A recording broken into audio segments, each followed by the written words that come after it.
Hello there, this is Alana Tucky, and this is going to be the lecture videos for section 7.5, which is solving quadratic equations using the quadratic formula.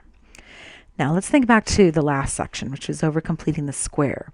Now completing the square has one big advantage, which is that it works for all quadratic equations, every single one of them, which is nice, and that's more than the other two methods we had, which are factoring and square roots. So that's a big advantage. But the disadvantage is that it totally sucks, right? It is a really hard method. It's kind of tricky. You got to be really careful with everything that you do, and it's a lot of work, right? So lots of messy steps. It's really quite hard to remember. And if A is not 1, like that last problem we had, it makes it even more difficult. So wouldn't it be nice if there was just one formula that would work for any quadratic equation? Haha, there is. It's called the quadratic formula. And you've used it if you've ever been in a beginning or intermediate algebra class ever, you've seen this. It's x is equal to negative b plus or minus the square root of b squared minus 4ac all over 2a. All right, so if we know that formula, we've seen that formula, we've probably even seen it derived somewhere from completing the square. What does it do for us? Well, it lets us solve any equation. So let me give you an example. So we're going to solve this same equation, notice it's the same on both sides, by factoring and by quadratic formula. So x equals negative b plus or minus square root b squared minus 4ac all over 2a. So for our particular problem, we got to look them over. A is 1, b is 3, c is negative 10.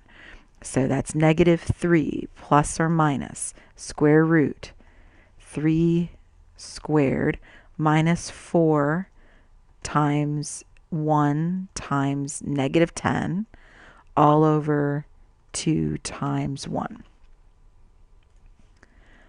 Right? So for our, I'm just going to write it over here. A was equal to 1, B was equal to 3, C was equal to negative 10 for our problem. It's always a good idea when you're starting out with these kind of problems to kind of write what A, B, and C were somewhere so you can keep track of what you're doing.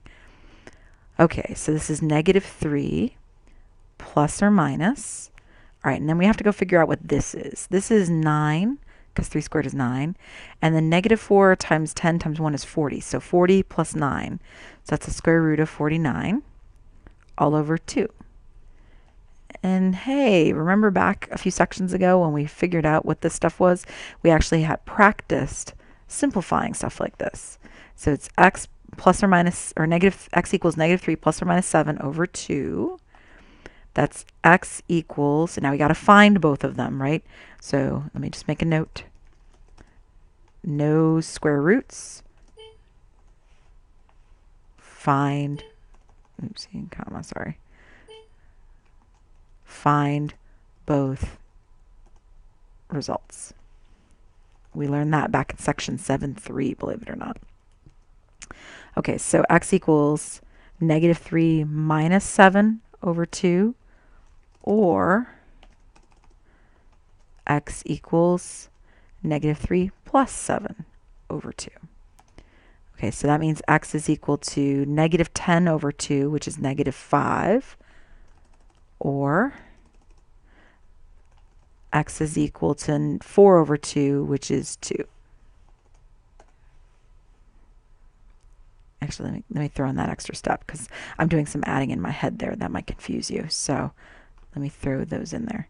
So it was negative 10 over 2, which gets me negative 5. And this one is 4 over 2, which is 2. So there are my two results right there.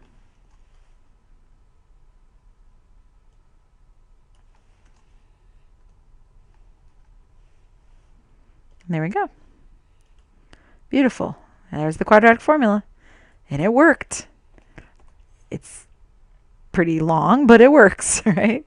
Okay, so now let's try factoring for this problem. So is x squared plus 3x take away 10 equals 0. So let me try putting in double parentheses here. I'm going to have x and x. One of them is going to have to be minus, one of them is going to have to be plus, and it's going to be equal to 0. So to make this work, if I try 2 over here and 5 over here, that way when I multiply, if I multiplied, I won't multiply, but if I get lasts makes negative 10, but outers is 5x and inners is negative 2x, so it makes 3x if you FOILed this out. Now if those two things multiply to 0, either x minus 2 is 0 or x plus 5 is 0. One of the two of them has to be 0. Remember this from chapter 6? So this means x equals 2 or x equals negative 5. And we've learned a valuable lesson. So the quadratic formula works. However, that's what we need to do to make a note. You always want to try to factor first if you can, right? Because factoring is a lot simpler, right? So one thing is you always want to set them equal to 0 for either factoring or quadratic formula. You have to set it equal to 0. Unlike the other two methods, the square root method and the completing the square method, those you want it to be set equal to a number. But for factoring a quadratic formula, you want it to be set equal to 0, and you always want to try factoring first because factoring is simpler. Right? So if you can make factoring work, it'll be quicker and easier on your life. Compare these two methods. I mean, look at it. The quadratic formula is huge. It's so big that I'm having a trouble fitting it all on one page. Whereas factoring, quick and easy, if it works. And generally, if x is squared, if it's plain x squared like that in front, in other words, if your leading coefficient is 1, then often factoring is a simpler way to go. All right, so we've done our first quadratic formula. We've learned to always try to factor first if we can. All right, so let's move on, and we're going to solve a whole bunch here by the quadratic formula, these 4 by the quadratic formula. All right, so our first step is to make it set equal to 0. So we want x squared plus 5x plus 2 equals 0, right? I'm adding 2 to both sides, right? Okay, so now let's make a note to ourselves. A equals 1, B equals 5, C equals 2. Now, I can tell this isn't going to factor, even though it said to use quadratic formula, and I will, but this is not going to factor because there's no way I'm going to get 5 from my middle term with 2 for my last term. So I'm going to have to use the quadratic formula. Negative b plus or minus square root b squared minus 4ac all over 2a. So x equals negative 5 plus or minus square root. And it's really helpful if you always put the b squared in parentheses. So 5 squared minus 4 times 1 times 2 all over 2 times a, which is 1.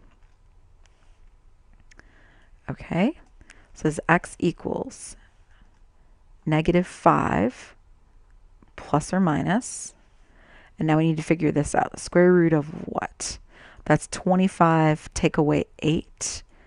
So 25 take away 8 is 17 all over 2. And if you're lost on that, you can always just go grab a calculator. Say 5, parentheses, 5 squared minus 4 times 1 times, what was it? There it is, times 2. Like, figure out what that is with a calculator. That's fine. Oop, there's my YouTube channel. All right, so 17, good. And we're done right there, right? This doesn't reduce. 17 is a prime number, so we're finished right then and there. Those are nice. We like those. Those are quick and easy. Okay, letter B. Same idea. All right, poof, there it is. All right, so I copied and pasted this. And then what I'm doing is I'm subtracting the 4x and subtracting the 1. I want it so that the 2x, so that everything's on the left side and 0's on the right side, if that makes sense. If you need to see the work for that, I can do that. 1 second. So it's 2x squared equals 4x plus 1, right? And so what I'm doing is I'm subtracting 4x and subtracting 1. Subtracting 4x and subtracting 1 from both sides, right? And that gets me 2x squared minus 4x minus 1, because those are not like terms, equals 0. All right, so this means, better write it down somewhere, A is 2, b is negative 4, c is negative 1. Okay, now be really careful. When b is negative, watch out. B is negative makes things a little bit tricky when you use the quadratic formula, because this b squared thing can go haywire a little bit on you. That's why I said it's best to get in the habit of always putting b in parentheses. So it's negative 4, right? Because there's a negative from the formula, and then b is negative 4. So it's negative 4 plus or minus, plus or minus square root, parentheses, negative 4 all squared minus 4 times 2 times negative 1 all over 2 times 2. Okay, so x equals negative 4 is positive 4, and my denominator is 4. I can see that right now. Plus or minus square root. All right, we need to find this. So this is negative 4 in parentheses, so that's positive 16.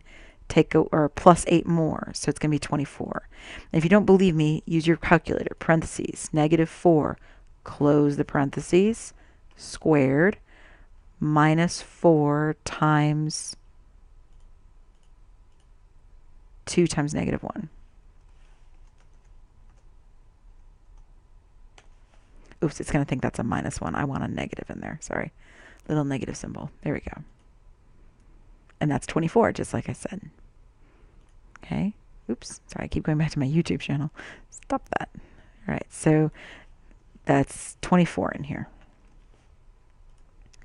Okay, now we just have to simplify this.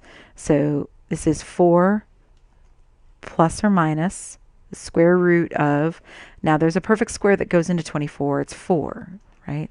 24 is 4 times 6. Okay, so that's x equals 4 plus or minus 2 square root of 6 all over 4. But notice there's a GCF of 4, 2, and 4. This coefficient, and this, they're not really coefficients, but this number, and this number, namely 2, right? 2 goes into all of them. So now you've got to break it down by 2 for each one. So x equals 4 divided by 2 is 2, plus or minus 2 divided by 2 is 1. So 1 square root is 6, but nobody bothers to write the 1 there. They just write square root of 6 divided by 2. And now you are all finished. Now, a lot of students think, oh, can I divide 2 by 2? Do not do that, because it'd have to go into both the terms in the numerator, both the left-hand term, which is the 2, and the right-hand term, and you're out of numbers here in the front, right? You could do it this way. Let me write it another way. If you wanted to break it down, you can do it. Here's how. You'd make it 1 plus or minus the square root of 6 over 2, right? What I'm doing is I'm taking 2 over 2 makes 1, but the second term up in that numerator I couldn't do anything with. So that's okay if you want to write it that way. I don't know why you'd bother, but if that makes you happy, then go for it. All right, we're done here. Let's stop here, and I'll see you back here for the next two, which look a bit harder. So I'll see you back here then.